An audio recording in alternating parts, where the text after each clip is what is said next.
स्वागत करती हूँ आपका मेरे YouTube चैनल काव्य संसार में। साथियों, जैसा कि आप सभी जानते हैं, हम अपने चैनल के माध्यम से उत्तराखंड में LT और लेक्चर की तैयारी कर रहे हैं हिंदी विषय से।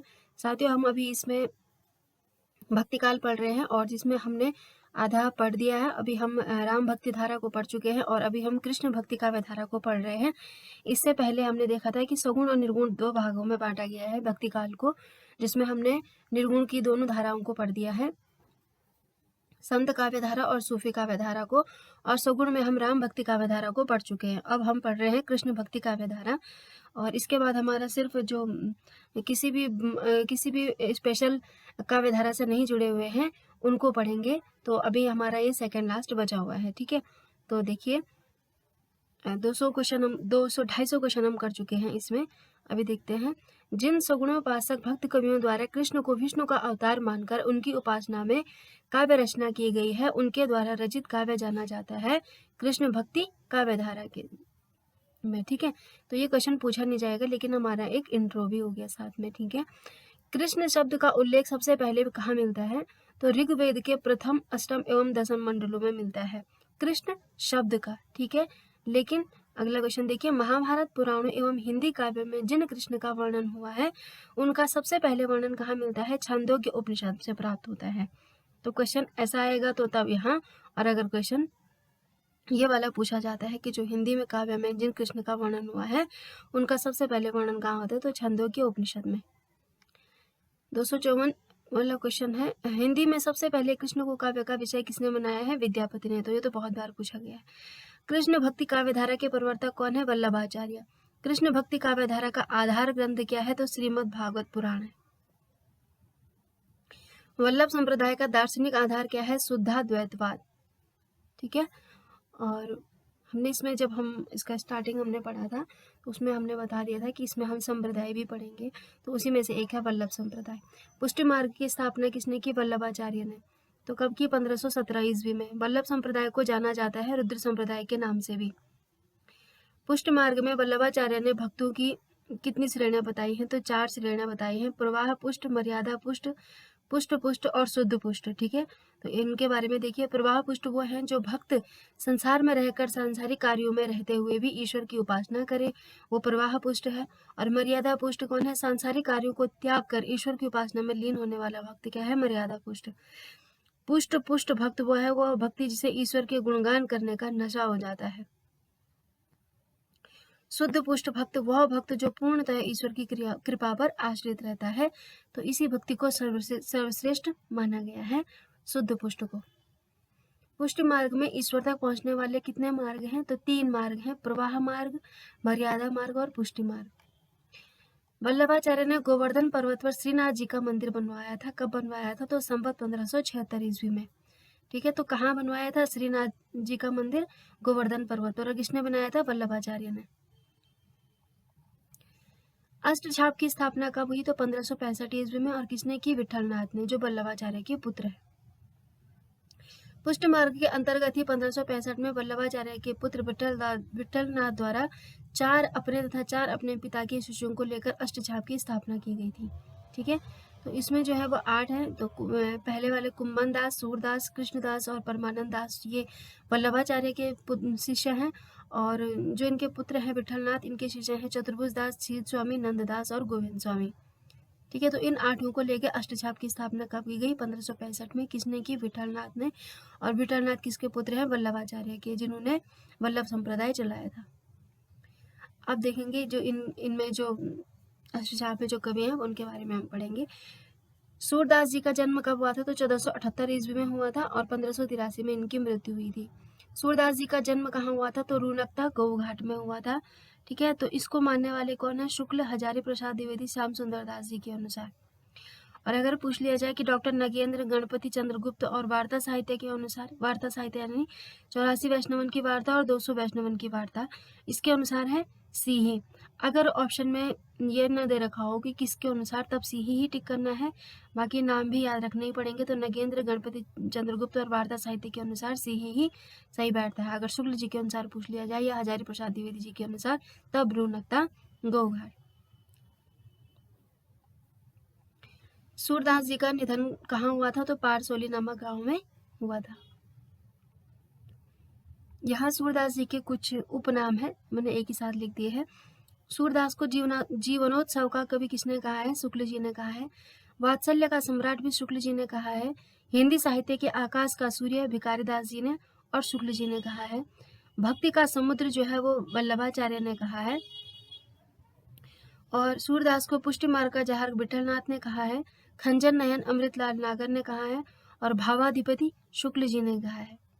दीनदयाल गुप्त ने सूरदास की रचनाओं की संख्या कितनी मानी है? तो 25 मानी है। हमने लगभग 3 ही इनकी रचनाएं देखी हैं, लेकिन दीनदयाल गुप्त जी ने 25 मानी है। अन्य लोगों ने भी बहुत सारी मानी है, पर यहाँ हमें जो महत्वपूर्ण रचनाएं हैं ना, ये भी पूछी जाती है। सूर 25 किसकी रचना है, ऐसे तो इनको कुछ कुछ को देख लेते हैं जो परीक्षा में पूछी गई हैं। तो सूर सागर, सूर सारावली, साहित्य लहरी, ये 3 तो हम सभी जानते ही हैं। बाकी सूर 60 सूर 25 और सूर रामायण, ये भी इनकी रचनाएं मानी जाती है। क्या पता पूछ लिया जाए, तो इनको भी मैंने ऐड कर दिया है। अन्यथा जो है इनकी यही रचनाओं के बारे में हमें ज़्यादा तथ्य मिलते हैं। सूर सागर में कुल कितने पदों की संख्या है? कुल पदों की संख्या कितनी है? तो 4936 है। अगर लगभग में पूछा जाए तो 5000। सूर सागर के संपादक कौन है? तो आचार्य नंद दुलारे वाजपेयी। सूर सागर में कितने स्कंद हैं? तो 12 स्कंद है। ठीक है, अब इन स्कंदों में क्या क्या है? 1 से 8 तक पौराणिक कथाएं हैं। 9वें स्कंद में राम कथा है। 10वां स्कंद सबसे बड़ा है और इसमें बाल लीला एवं रास लीलाओं का वर्णन है। और 11वें एवं 12वें स्कंदों में गोपियों के विरह का वर्णन एवं भ्रमर गीत से संबंधित पद हैं।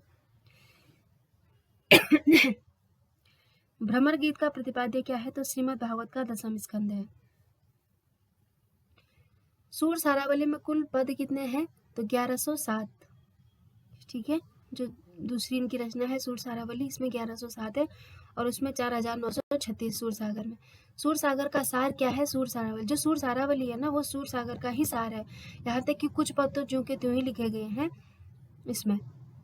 सूर सागर के 400 पदों का संकलन कर भ्रमर गीत शीर्षक से प्रकाशित करवाया किसने? शुक्ल जी ने। तो सूर सागर के 400 पदों का संकलन करके भ्रमर गीत शीर्षक से जो स्पेशली प्रकाशित कराया वो शुक्ल जी ने करवाया। साहित्य लहरी में कुल पद कितने हैं? तो 118 दृष्टकूट पद है। ठीक है, दृष्टकूट पद वो होते हैं जिसमें मतलब अर्थ सीधे सीधे नहीं मिलता है, उनका अर्थ जानने के लिए हमें शास्त्रीय मान्यताओं का सहारा लेना पड़ता है। वो पद होते हैं दृष्टकूट पद। ठीक है,